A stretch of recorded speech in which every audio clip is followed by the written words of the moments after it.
नमस्कार दोस्तों, कैसे हैं आप? आशा करता हूँ आप सब बहुत अच्छे होंगे। मैं सुरेश एक बार फिर से सुरेश एकेडमी में आपका स्वागत करता हूँ। दोस्तों, आज हम पढ़ने वाले हैं सीटेट जुलाई 2024 जो कि आपको 7 जुलाई को एग्ज़ाम होने वाला है। उसके लिए साइंस की पेडागोजी पेपर 2 में जो आपका साइंस सब्जेक्ट है उसकी जो पेडागोजी है उसकी संपूर्ण पेडागोजी हम साइंस की कराने वाले हैं सिर्फ और सिर्फ एक वीडियो में, सिर्फ और सिर्फ एक क्लास में दोस्तों। बहुत ही आसान तरीके से, बहुत ही आसान भाषा में दोस्तों। तो शुरू करते हैं आज की क्लास जो कि आपके 7 जुलाई को होने वाले एग्जाम के लिए बेहद इंपॉर्टेंट होने वाली है दोस्तों। तो शुरू करते हैं आज की क्लास दोस्तों। देख लेते हैं आज की क्लास। ये रही आपके सामने दोस्तों। सबसे पहले हम देखेंगे विज्ञान की प्रकृति। एक्चुअली दोस्तों, विज्ञान की प्रकृति पढ़ने से पहले हमें ये जान लेना चाहिए कि विज्ञान एक्चुअली में होता क्या है। तो दोस्तों मैं आपको बता दूं, जो विज्ञान होता है वो 2 शब्दों से मिलकर बना होता है। कहीं ना कहीं अगर हम विज्ञान को तोड़ लें, अगर 2 शब्दों में बी प्लस ज्ञान में अगर हम तोड़ लें तो इसमें अगर हम बी का देखें तो बी का अर्थ होता है विकास करना और ज्ञान का अर्थ होता है ज्ञान। मतलब विकास करने वाला जो ज्ञान होता है वही विज्ञान होता है। या हम दूसरे तरीके से कह लें, जो विज्ञान की डेफिनेशन होती है वो, तो विज्ञान को हम क्या कहते हैं दोस्तों? प्रकृति के प्रकृति के क्रमबद्ध और सुव्यवस्थित ज्ञान को क्या कहते हैं? विज्ञान कहते हैं। प्रकृति के क्रमबद्ध और सुव्यवस्थित ज्ञान को विज्ञान कहते हैं दोस्तों। ये हो गई इसकी डेफिनेशन और इसके बारे में थोड़ा। इसके साथ दोस्तों, विज्ञान की प्रकृति हमारी जो साइंस पेडागोजी है पेपर 2 में, इसमें बहुत इंपॉर्टेंट टॉपिक है दोस्तों। हर साल एक्चुअली हर बार दिसंबर, चाहे वो जुलाई में पेपर हो या दिसंबर में पेपर हो, हर पेपर में एक क्वेश्चन विज्ञान की प्रकृति से संबंधित पूछ लिया जाता है। कहीं ना कहीं अगर आपने दिया होगा दिसंबर 2023 वाला पेपर जो कि जनवरी में हुआ था, तो उसमें भी विज्ञान की प्रकृति से संबंधित क्वेश्चन आया था दोस्तों। जैसा कि मैं विज्ञान की प्रकृति को लेकर मैं जो समझाने वाला हूँ दोस्तों, इससे रिलेटेड जो क्वेश्चन आया था वो भी मैं आपको लेकर आया हूँ। आप देख सकते हैं तो आपको कंफर्म हो जाएगा कि हाँ इस टाइप के क्वेश्चन आते हैं। जैसे ये जुलाई 2019 में इस टाइप का क्वेश्चन आया। तो दोस्तों इससे पहले कि मैं एक क्वेश्चन कराऊं, मैं आपको समझा देता हूं एक्चुअली विज्ञान की प्रकृति होती क्या है दोस्तों। तो दोस्तों हम जान लेते हैं एक्चुअली विज्ञान की प्रकृति क्या होती है। विज्ञान की प्रकृति में क्या होता है दोस्तों? विज्ञान एक अवलोकन है। एक क्या है? अवलोकन है। और किसी पैटर्न को समझना है और उस पर परिकल्पना करना है, उस पर कुछ बातें करना है। और ये एक इसमें गणित भी शामिल होता है। इसमें क्या होता है? गणित भी शामिल होता है। इसके साथ ही कुछ हम एक्सपेरिमेंट करते हैं, उसके बाद कुछ निष्कर्ष निकालते हैं, उसके बाद कुछ हम डिस्कवरी करते हैं। ये कहीं ना कहीं विज्ञान के अंतर्गत आ जाता है दोस्तों। लेकिन मैं आपको बता दूं विज्ञान क्या होता है। आपने अगर विज्ञान की प्रकृति पढ़ी है तो आपको थोड़ा बहुत पता भी होगा कि विज्ञान जो होती है वो हमेशा अस्थायी होती है, टेंटेटिव नेचर में होती है। विज्ञान विज्ञान का नेचर कैसा होता है दोस्तों? अस्थायी होता है, टेंटेटिव होता है। अब आप सोचते होंगे अस्थायी कैसे होता है? तो दोस्तों मैं आपको बता दूं, अगर आपने विज्ञान पढ़ी है तो अगर आपने पीरियोडिक टेबल वाला चैप्टर पढ़ा है विज्ञान में, तो आपको पता होगा जो डी ब्रोगली जी थे जो डी ब्रोगली जी थे, उन्होंने 1817 में कितने भाई दोस्तों? 1817 में 30 तत्वों की खोज की थी। 30 तत्वों की खोज की थी डोब्रोगेनियर ने। किसने दोस्तों? डोब्रेनियर ने 30 तत्वों की खोज की थी 1857 में, जिन्होंने लॉ ऑफ ट्रायोड्स दिया था। क्या दिया था? लॉ ऑफ ट्रायोड्स किसने दिया था? डोब्रेनियर ने दिया था 1817 में, जो कि उस टाइम 30 तत्व खोजे गए थे। लेकिन कुछ समय के बाद क्या हुआ था दोस्तों? न्यूलैंड जी आ गए थे। कौन आ गए थे? न्यूलैंड। तो उन्होंने 56 तत्वों की खोज कर दी थी। कितने? 56 तत्वों की खोज कर दी थी। उसके बाद मेंडलीव जी आए थे, उन्होंने 63 तत्वों की खोज कर दी थी। और जो मॉडर्न पीरियोडिक टेबल है दोस्तों, उसमें इस समय 118-19 तत्व हैं। कितने? 118-19 तत्व हैं दोस्तों। तो आप देख सकते हैं ये अस्थायी है कहीं ना कहीं। पहले जो थे वो 30 जो थे तत्व, एलिमेंट जो थे खोजे गए थे पृथ्वी पर। उसके बाद 56 हो गए, 63, और प्रेजेंट टाइम में 118-19 तत्व हैं हमारी पीरियोडिक टेबल में दोस्तों इस टाइप से आप कह सकते हैं जैसे जैसे डेवलपमेंट होता जाता है विज्ञान में चेंजेस आते रहते हैं, उसमें चेंजेस हो जाते हैं। इसीलिए हम कहते हैं विज्ञान हमेशा क्या है? एक अस्थायी है, टेंटेटिव नेचर में होती है विज्ञान दोस्तों। इसके साथ ही दोस्तों दूसरा पॉइंट जो आप देख रहे हैं, विज्ञान संदेहवाद सेप्टिसिज्म को बढ़ावा देता है। तो इस सेप्टिसिज्म को बढ़ावा कैसे देता है दोस्तों? तो दोस्तों आपने सुना होगा कि भूत होते हैं। बहुत लोगों को भूतों से डर भी लगता होगा। कुछ लोग जो वीडियो देखते होंगे वो भी भूत में विश्वास रखते होंगे कि भाई भूत होते हैं, जो घोस्ट होते हैं, भूत शैतान जो होते हैं वो होते हैं, ऐसा विश्वास करते होंगे, लोग मानते हैं। लेकिन जो विज्ञान जो दोस्तों है, विज्ञान इन चीज़ों को नहीं मानता। विज्ञान नहीं मानता कि भाई भूत होता है। विज्ञान कहता है भूत नहीं होता है, लेकिन कुछ लोगों को लगता है कि भूत होता है दोस्तों। तो इस टाइप से संदेह पैदा होता है हमें। हमें क्या होता है? संदेह पैदा होता है, संशय पैदा होता है, मतलब कन्फ्यूजन होता है कि हम किस बात को माने। ये माने विज्ञान की बात माने कि भूत नहीं होता है, या ये माने कि भूत होता है। इसमें हमें संदेह पैदा होने लगता है। तो इस टाइप से जो होता है, विज्ञान एक संदेहवाद को भी बढ़ावा देता है दोस्तों। तो विज्ञान से क्या होता है? संशय भी पैदा होता है दोस्तों। तो ये बात हो गई संदेहवाद की। इसके साथ ही दोस्तों मैंने आपको बताया विज्ञान कैसा होता है। विज्ञान एक अवलोकन है। विज्ञान क्या है दोस्तों? एक अवलोकन है, एक ऑब्जर्वेशन है। एक क्या है? ऑब्जर्वेशन है। और इसमें हम क्या करते हैं दोस्तों? इसके पैटर्न को पहले हम समझते हैं, हाइपोथेसिस करते हैं, परिकल्पना करते हैं, मतलब उसके बारे में बात करते हैं। गुणात्मक मतलब इसमें मैथ का भी यूज किया जाता है दोस्तों। फिर हम कुछ एक्सपेरिमेंट करते हैं, तब उसके बाद हम परिणाम पर पहुंचते हैं। और हम, जैसा कि मैंने आपको बताया, कुछ टिप्पणियाँ करते हैं। किसी भी चीज़ की खोज करते हैं तो हम उसके ऊपर टिप्पणियाँ करते हैं और परिकल्पना करते हैं कि भाई इसमें क्या क्या कर सकते हैं। फिर उसके बाद हम प्रयोग भी करते हैं दोस्तों। तो कहीं जाकर हम उन सिद्धांतों को वेरीफाई करते हैं, और कुछ गलत भी पाए जाते हैं और कुछ सही भी पाए जाते हैं। तो अगर जो सही पाए जाते हैं वो उसे हम डिस्कवरी कह देते हैं दोस्तों। तो ये क्या होगी दोस्तों? कहीं ना कहीं विज्ञान की जो प्रकृति होती है इस टाइप की होती है दोस्तों। इसके साथ ही दोस्तों मैं आपको बता दूं, अगला पॉइंट जो आपका है दोस्तों, जो कि इम्पोर्टेंट होने वाला है। अगर हम इसे भौतिक दुनिया से देखें दोस्तों, तो विज्ञान निसंदेह सबसे सबसे शक्तिशाली ज्ञान प्राणी है। आजकल आप देख रहे हैं विज्ञान से हम लोग काफ़ी आगे बढ़ते जा रहे हैं दोस्तों। इसके साथ ही दोस्तों मैं आपको बता दूं, जो विज्ञान है वो हम अगर देखा जाए तो सीखने का अंतःविषयक क्षेत्र है, एक बहुत बड़ा क्षेत्र है। विज्ञान क्या है? एक बहुत बड़ा क्षेत्र है सीखने के लिए हमारे लिए दोस्तों। इसके साथ ही दोस्तों मैं बता दूं, विज्ञान जो है, ये जो पॉइंट मैंने लिखाए हैं आपको, जो कि मैं बता रहा हूँ, समझा रहा हूँ, ये एक एक पॉइंट आपके एग्जाम के पॉइंट ऑफ व्यू से बहुत ही ज़्यादा इंपॉर्टेंट होने वाला है दोस्तों। क्योंकि बिल्कुल सेम टू सेम पॉइंट आपके एग्जाम में आ जाते हैं दोस्तों, तो उनको आपको करना होता है दोस्तों। तो दोस्तों जो नेक्स्ट पॉइंट है, विज्ञान अंततः एक सामाजिक प्रयास है। तो जो विज्ञान है वो हमारे समाज के लिए बहुत ही ज़्यादा प्रयास कर रहा है। समाज को आगे बढ़ाने के लिए, समाज में डेवलपमेंट करने के लिए, समाज में विकास करने के लिए विज्ञान बहुत बड़ा रोल प्ले करता है दोस्तों। इसके साथ ही दोस्तों मैं आपको बता दूं, विज्ञान ज्ञान के निर्माण की एक प्रक्रिया है। विज्ञान से क्या होता है? हमारे अंदर जो ज्ञान है उसके निर्माण की एक प्रक्रिया है। विज्ञान से हमारे ज्ञान का निर्माण होता है, ये भी हम कह सकते हैं दोस्तों। तो एक एक पॉइंट आपकी एग्जाम के पॉइंट ऑफ व्यू से बहुत ही ज़्यादा इंपॉर्टेंट होने वाला है दोस्तों। तो दोस्तों जो कि मैं समझा रहा हूँ, एक बार मैं आपको फिर से बता दूँ, जो विज्ञान होती है वो क्या होती है? अस्थायी नेचर की होती है, टेंटेटिव नेचर की होती है। क्यों होती है ये मैं आपको बता चुका हूँ कि अगर आपने पीरियोडिक टेबल पढ़ी है तो उसमें पहले कितने थे भाई? 30 तत्व थे। कितने थे दोस्तों? 30 तत्व थे। फिर 56 हो गए न्यूलैंड के द्वारा, फिर मेंडलीव ने 63 कर दिए, और प्रेजेंट टाइम में 118 19 तत्व है दोस्तों, है ना। तो जैसे जैसे डेवलपमेंट होता है उसी प्रकार से जो विज्ञान है उसमें चेंजेस आते रहते हैं, चेंजेस होते रहते हैं। इसीलिए हम कहते हैं विज्ञान जो होती है टेंटेटिव नेचर की होती है। विज्ञान का जो नेचर होता है वो क्या होता है? अस्थायी होता है दोस्तों।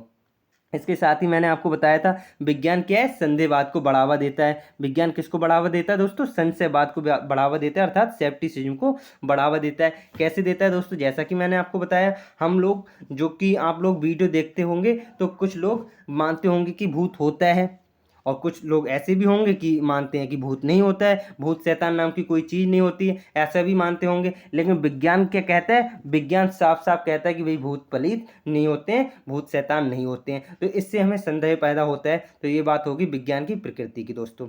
तो आशा करता हूँ आपको समझ आ रहा होगा। और अगर आपको समझ आ रहा है दोस्तों, तो आप क्या करेंगे? वीडियो को लाइक करेंगे। वीडियो क्या करेंगे दोस्तों? लाइक करेंगे, अपने दोस्तों के साथ शेयर करेंगे, क्योंकि दोस्तों शेयर करने से हमारी नॉलेज बढ़ती है, हमारा ज्ञान बढ़ता है दोस्तों। और अगर आप चैनल पे नए हैं दोस्तों, चैनल को सब्सक्राइब जरूर कर लेंगे हमारे चैनल की लेटेस्ट वीडियो तुरंत पाने के लिए दोस्तों आगे बढ़ते हैं।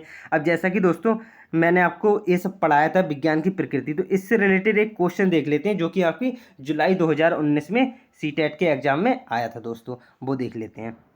अब क्या कह रहा है ये क्वेश्चन देख लेते हैं। निम्नलिखित में से कौन सा विज्ञान की प्रकृति के संदर्भ में सत्य नहीं है? ये हमसे पूछा गया है। जो सत्य नहीं है वो हमें बताना है, मतलब जो गलत है वो हमें बताना है। तो दोस्तों जैसा कि अभी मैंने बताया, विज्ञान जो है सदैव अस्थायी होता है, ये बात तो बिल्कुल ठीक है। विज्ञान टेंटेटिव नेचर का होता है, ये बात बिल्कुल सही है। और विज्ञान संदेहवाद को भी बढ़ावा देता है, बिल्कुल ये बात भी ठीक है।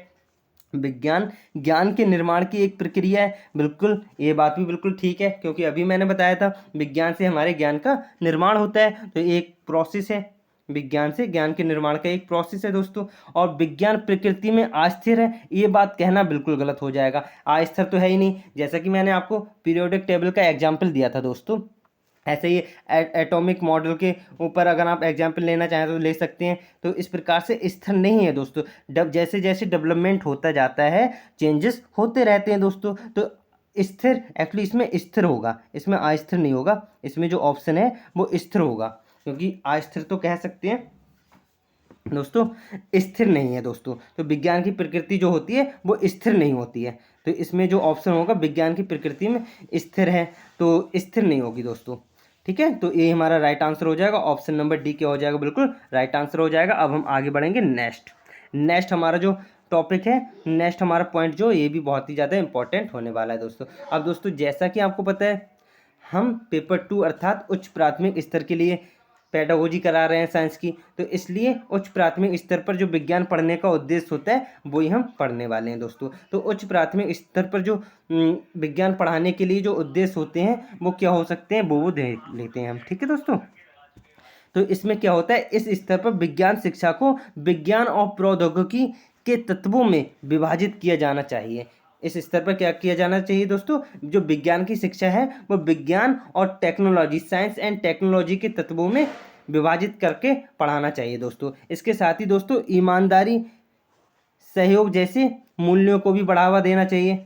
ईमानदारी और सहयोग जैसे मूल्यों को बढ़ावा देना चाहिए। इसके साथ ही दोस्तों मैं आपको बता दूं, दैनिक जीवन से संबंधित वैज्ञानिक अवधारणाओं को बढ़ावा देना चाहिए। ठीक है दोस्तों, छात्रों को उन समस्याओं को सार्थक जांच में संलग्न करना चाहिए जो उन्हें महत्वपूर्ण लगती हैं, उनमें मतलब उन्हें संलग्न होना चाहिए दोस्तों। थोड़ी सी स्पेलिंग मिस्टेक हो गई है तो उसको आप समझ लेंगे दोस्तों। इसके साथ ही देख लेते हैं नेक्स्ट पॉइंट, छात्रों को सीखने की प्रक्रिया से जोड़ना चाहिए। छात्रों को क्या करना चाहिए? सीखने की प्रक्रिया से, किस तरह से वो ज़्यादा से ज़्यादा सीख सकते हैं, इस टाइप के प्रोसेस से हमें उन्हें गुजारना है दोस्तों। तो ये भी हमारे लिए इंपॉर्टेंट हो जाता है एग्जाम के पॉइंट ऑफ व्यू से। इसके साथ ही दोस्तों जो हमारा उच्च प्राथमिक स्तर है उस पर हम क्या करेंगे, प्रश्न पूछने और जांच करने के कौशल को प्रोत्साहित करेंगे। बच्चों को इसलिए प्रोत्साहित करेंगे जिससे कि अगर उन्हें कोई डाउट लग रहा है तो वो प्रश्न पूछने में शर्माए नहीं, बिल्कुल तुरंत अगर उन्हें लगता है कोई डाउट लग रहा है तो तुरंत खड़े होकर प्रश्न पूछें और उसको जांचें भी, अपने लेवल से उसे जांचने की भी कोशिश करें। क्योंकि इससे अगर वो ऐसा करेंगे तो कहीं ना कहीं उनमें क्रिएटिविटी आएगी, रचनात्मकता आएगी दोस्तों। और कहीं ना कहीं यही रचनात्मकता होगी, यही रचनात्मक कार्य होगा हमारा टीचर्स का। दोस्तों नेक्स्ट पॉइंट क्या होगा, छात्रों को कक्षा में शिक्षक के साथ अपनी समस्याओं के बारे में चर्चा करने, साथियों के साथ बातचीत करने, समाचार पत्रों से जानकारी इकट्ठा करने के लिए प्रोत्साहित करना चाहिए। मतलब कहीं ना कहीं हम ये कह सकते हैं, हर वो चीज़ के लिए हमें प्रोत्साहित करना है जो अच्छी है बच्चे के लिए। जो चीज़ अच्छी है, कहीं ना कहीं समाचार पत्रों से जानकारी इकट्ठा करना उसके लिए क्रिएटिविटी का एक पार्ट बनेगा, उसकी पढ़ाई में हेल्पफुल होगा। और कहीं ना कहीं साथियों से बातचीत करना, अगर कोई समस्या हो रही है टीचिंग को लेके या किसी सब्जेक्ट को लेके कोई डाउट हो रहा है, तो अगर अपने साथियों के साथ बातचीत करेगा तो हो सकता है क्लियर कर दे, किसी उसके एक फ्रेंड को पता हो, या वो छात्र जो है वो कक्षा में किसी शिक्षक से, अपने शिक्षक जो पढ़ाता है उससे अगर अपनी समस्या के बारे में चर्चा करता है, जो डाउट है तो वो उसे क्लियर कर सकता है। तो ये आपके लिए काफ़ी इंपॉर्टेंट हो जाता है दोस्तों। इसके साथ ही दोस्तों छात्रों की व्यापक भागीदारी के लिए प्रदर्शन और नाटकों का भी आयोजन करना चाहिए। इससे भी क्रिएटिविटी आती है बच्चों में, तो इसलिए प्रदर्शन और नाटकों का भी आयोजन करना चाहिए छात्रों के लिए दोस्तों स्कूल में। तो दोस्तों ये भी आपके लिए काफ़ी इम्पोर्टेंट हो जाता है दोस्तों। अब हम आगे बढ़ते हैं समय गवाए बिना दोस्तों। नेक्स्ट पॉइंट एक इम्पॉर्टेंट और रह जाता है, वो भी देख लेते हैं। छात्रों को वैज्ञानिकों और अन्वेषकों के जीवन से भी परिचित कराना चाहिए, जिससे कि हम अगर वैज्ञानिकों के जीवन से और जो डिस्कवरर हैं उनके जीवन से परिचित कराएंगे तो बच्चे भी कहीं ना कहीं वैज्ञानिक बनना चाहेंगे, डिस्कवरर बनना चाहेंगे, अन्वेषक बनना चाहेंगे, किसी ना किसी चीज़ की खोज करना चाहेंगे। तो इसलिए हमें बच्चों को इन सब चीज़ों से परिचित कराना चाहिए। ठीक है दोस्तों, तो अब आगे बढ़ते हैं। ये इंपॉर्टेंट पॉइंट आपका हो गया। अब नेक्स्ट पॉइंट देख लेते हैं, जो कि आपकी परीक्षा की दृष्टि से काफ़ी इंपॉर्टेंट हो जाता है दोस्तों। तो दोस्तों जो जो भी मैं करा रहा हूँ वो आपकी परीक्षा की दृष्टि से काफ़ी इंपॉर्टेंट होने वाला दोस्तों। तो संज्ञानात्मक वैधता अर्थात कॉग्निटिव वैलिडिटी क्या होती है, ये भी हमें पता होना चाहिए दोस्तों। तो इस वैधता के अनुसार विषय वस्तु, प्रक्रिया, भाषा और शिक्षण कार्यकलाप बच्चों के स्तर और उनकी आयु के अनुसार होनी चाहिए। विषय वस्तु बच्चे की समझ से बाहर नहीं होना चाहिए। मतलब इसके कहने का मतलब क्या है, जो उसका लेवल है, कहीं ना कहीं अगर वो 6 से 8 के बीच पढ़ रहा है, 6 से 8 के बीच पढ़ रहा है, तो उसका जो संज्ञानात्मक लेवल है उसी लेवल का होगा। तो हमें ऐसा नहीं करना है कि उसे 12th या 11th लेवल की चीज़ें पढ़ाने लगें, तो एकदम वो समझ भी नहीं पाएगा। तो उसका जो संज्ञानात्मक लेवल है उसी के अकॉर्डिंग हमें विषय वस्तु रखनी चाहिए, और जो पढ़ाने का प्रोसेस है वो भी रखना चाहिए, और जो हमारी लैंग्वेज है आसान रखनी चाहिए, जिससे कि उसे अच्छे से समझ में आए। इसके साथ ही हमें शिक्षण कार्यकलाप जो हमारी टीचिंग मटेरियल है उसको रखना चाहिए, जिससे कि उसका जो लेवल है और उसकी आयु है उसके अनुसार रखना चाहिए, जिससे कि वो अच्छे से समझ पाए, उसके ऊपर ऊपर से ना निकल पाए, जो हम पढ़ा रहे हैं उसके ऊपर से ना निकले, इस तरह से हमें रखना है दोस्तों। तो ये भी हमारे लिए इम्पॉर्टेंट हो जाता है। कई बार हमारे जो क्वेश्चन होते हैं एग्जाम में, जो क्वेश्चन आते हैं इससे रिलेटेड आ जाते हैं दोस्तों। तो ये चीज़ अगर हमें पता होगी तो हम आसानी से इसका आंसर दे देंगे दोस्तों। सो दोस्तों एक बार मैं फिर से कहना चाहूँगा, अगर आप वीडियो देख रहे हैं तो वीडियो को लाइक करेंगे अगर आपको पसंद आ रही है, और अगर आप चैनल पे नए हैं तो दोस्तों चैनल को क्या कर लेंगे, सब्सक्राइब कर लेंगे, और अपने दोस्तों के साथ वीडियो को शेयर भी कर लेंगे, क्योंकि शेयर करने से नॉलेज बढ़ती है, हमारा ज्ञान शेयर करने से और भी ज़्यादा बढ़ता है। जैसा कि आपको पता होगा, अगर हम किसी भी चीज़ को बार बार हम देखें, पढ़ें और दूसरों के साथ शेयर करें तो उससे हमारा ज्ञान बढ़ता है। तो इसी प्रकार से अगर आप शेयर करेंगे तो आपकी नॉलेज बढ़ेगी दोस्तों। तो दोस्तों अगर आप नए हैं तो चैनल को सब्सक्राइब भी कर लेंगे। अब नेक्स्ट आगे बढ़ते हैं। नेक्स्ट टॉपिक जो आपका जो पॉइंट है वो भी देख लेते हैं दोस्तों। विषय वस्तु वैधता, कंटेंट वैलिडिटी। जो कंटेंट वैलिडिटी होती है वो क्या होती है दोस्तों, तो वो भी देख लेते हैं हम। इस प्रक्रिया में यह ध्यान रखने की ज़रूरत है कि जो कुछ कहने की कोशिश की जा रही है वह अर्थहीन या विरूपित होकर ना रह जाए। मतलब कहने का ये है, हम बच्चों को जो पढ़ाना चाह रहे हैं, जो सिखाना चाह रहे हैं, जो समझाना चाह रहे हैं, वो बच्चों को अच्छे से समझ में आना चाहिए। इस तरह से हमें समझाना चाहिए। मतलब ऐसा ना हो कि जो हम पढ़ा रहे हैं वो बेकार हो, अर्थहीन हो, उसका कोई फ़ायदा ना हो, बच्चे समझ ना पाएँ, ऐसा नहीं होना चाहिए दोस्तों। अच्छे से हमें जो हमारी जो लैंग्वेज है बिल्कुल आसान रखनी चाहिए। जैसे कि मैंने आपको बताया था, जो मैंने संज्ञानात्मक वैधता के लिए बताया था, इसमें हमारी जो लैंग्वेज है, शिक्षण कार्यकलाप है, जो प्रोसेस है, विषय वस्तु है, सब बहुत ही आसान होनी चाहिए दोस्तों, और उनके आयु के लेवल से होनी चाहिए। जो उनका लेवल है, संज्ञानात्मक लेवल है, उसके अकॉर्डिंग होना चाहिए दोस्तों। इसके साथ ही दोस्तों एक और बात जो कि आपकी परीक्षा की दृष्टि से काफ़ी इंपॉर्टेंट हो जाती है, और कई बार इससे रिलेटेड क्वेश्चन भी पूछा गया है दोस्तों। तो मैं आपको बता दूं, जो वैज्ञानिक जांच पड़ताल का सामान्य क्रम जो होता है वो क्या होता है दोस्तों, वो कुछ इस तरह से होता है। क्या होता है, अगर हम किसी भी चीज़ की जांच कर रहे हैं, अगर हम किसी भी चीज़ की क्या करते हैं, जांच करते हैं, या किसी भी चीज़ की खोज करते हैं, तो हम क्या करते हैं, पहले तो किसी भी चीज़ को हम क्या करते हैं, ऑब्जर्व करते हैं। पहले हम किसी चीज़ को क्या करते हैं, ऑब्जर्व करते हैं, अवलोकित करते हैं। उसके बाद हम क्या करते हैं, हाइपोथेसिस करते हैं, उसके बारे में बात सोचते हैं कि हम इस पर क्या कर सकते हैं, क्या प्रयोग कर सकते हैं। जब हम ये बात सोच लेते हैं, बात सोच लेते हैं अपने मन में, फिर उसके बाद हम क्या करते हैं, प्रयोग करते हैं, एक्सपेरिमेंट करते हैं। फिर उसके बाद हम उस पर विश्लेषण करते हैं, एनालिसिस करते हैं। उसके बाद कहीं जाकर हम किसी कंक्लूजन पे पहुंचते हैं दोस्तों। तो ये क्या होती है, वैज्ञानिक जांच पड़ताल का सामान्य क्रम होता है। ये भी कई बार एग्जाम में पूछ लिया जाता है, और अगर आप बीएड के स्टूडेंट हैं तो दोस्तों आपके कहीं ना कहीं एग्जाम में भी इस टाइप का क्वेश्चन आया होगा। तो दोस्तों अभी के लिए मैं इतना ही रखता हूँ। अगर आपको वीडियो पसंद आई होगी तो आप वीडियो को लाइक करिएगा, वीडियो को लाइक करिएगा, अपने दोस्तों के साथ शेयर करिएगा, और अगर आप चैनल पे नए हैं तो चैनल को सब्सक्राइब जरूर करिएगा दोस्तों। अगर आपको वीडियो पसंद आएगी तो मैं इसका जो नेक्स्ट पार्ट है वो बहुत जल्दी लेकर आने वाला हूँ दोस्तों। इसमें अभी मैंने पूरा नहीं कराया है, एक्चुअली कुछ पार्ट इसका रह गया जो इंपॉर्टेंट है, लेकिन इंपॉर्टेंट जो है आपकी परीक्षा की दृष्टि से वो तो मैं करा ही चुका हूँ, लेकिन अभी इसमें काफ़ी रह गया है, इसकी काफ़ी जो है पेडागोजी रह गई है, तो वो मैं अगली क्लास में लेकर आ जाऊंगा आपके लिए दोस्तों। सो दोस्तों, अगर आप चैनल पे नए हैं तो चैनल को सब्सक्राइब जरूर कर लीजिएगा, और थैंक यू फॉर वॉचिंग।